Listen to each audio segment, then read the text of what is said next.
Welcome back to Brush Up Your Game. It is Cosmic Encounter Day. Yes. Alright, we are talking about a base set power human, mostly harmless. Let the puns fly. This is this is a fun power. Not an amazing power, but a fun power. Yeah, you have the power of humanity, which you think might be something about kindness, respect, acceptance. No. As a main player or ally, after encounter cards are revealed, use this power to add 4 to your side's total. Right? Just plus 4. There you go. More powerful. If you're zapped, however, your side automatically wins the encounter. It's like, yeah. Having the ability to have this instant game trump is fantastic. It puts everyone on edge because you can have everything planned out from your side when you're going against human. You have the allies, you have that flare that's just ready to close everything off, and all of a sudden human comes in with cosmic zap and says, "Nope, doesn't matter, I win." The only thing that can stop that is a card zap. But human is a threat. They're mostly harmless. They're just coming in, they're adding 4 plus whatever ships they bring. Maybe that's 1 ship, maybe that's 4 ships. They're adding a total of 5, maybe 8, somewhere in between. You just go, oh, okay, it's those humans. They're just coming along for the ride, whatever. Until they're not. And that's where the humans get you. And it's powers like this that make me enjoy and hate Cosmic. Don't get me wrong, I love Cosmic, favorite game. But powers like this just they put me on edge. They raise my hackles where I'm constantly having to make these decisions of, okay, I've got the card zap. Do I card zap that really annoying flare, or do I save it for when human's going to come in and somebody's going to cosmic zap human, and maybe that's for the game.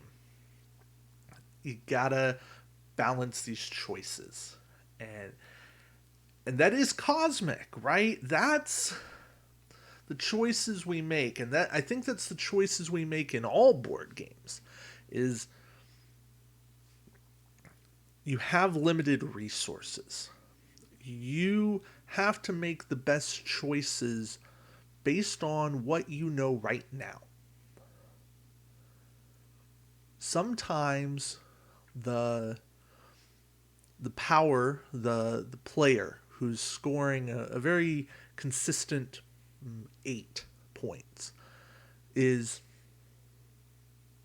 not a threat because they're only scoring 8, and you hear somebody scoring 10, 11, 12. I'm thinking of a game like Small World.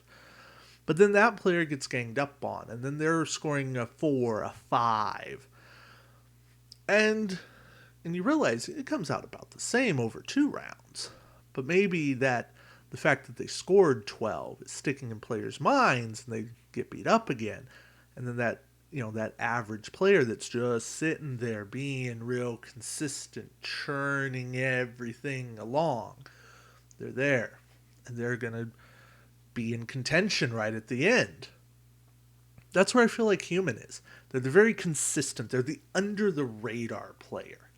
They play games a lot like my wife plays games, where she's not going to be that out-in-front threat. She's going to kind of hide in the background. She's going to do her thing. She's going to score some points. She's going to do kind of the unorthodox strategy, where you're going to think, okay, she's there. I'm just going to let her do her thing because it's not threatening me. It's just hanging out. But yet at the end, she's still there. She's still got a chance to win.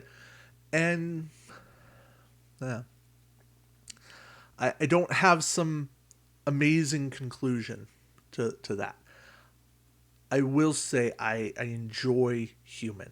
I think human may not be my first choice. In fact, I will say human is never my first choice. However, I think human is a well designed power. I think human is something I look at and I go, I could play human today. I'm okay kind of, taking back seat, not being a threat. Uh, yeah. And there's a time for that. There's time to play powers that are a little less aggressive and in your face. I think when you're in a teaching game, teaching new players, when you're at a convention, when you don't know everyone, you don't want to be perceived as the main threat. Players will pick up on that. You kind of want to be the person who's friendly to everybody. You want to be laying back. You want to just be like, you know what? I just gonna hang back. I add 4 whenever I show up. That's all I do. And you can play it. It's a Cosmic's a social game. You can downplay the human's power. Can't downplay a lot of other powers. So there's good here. I'm gonna leave it at that. Keep brushing up your game. Consider how much of a threat you want to be. I think that's the lesson we can go with today. Thank you all for watching. I've been David. Take care, y'all.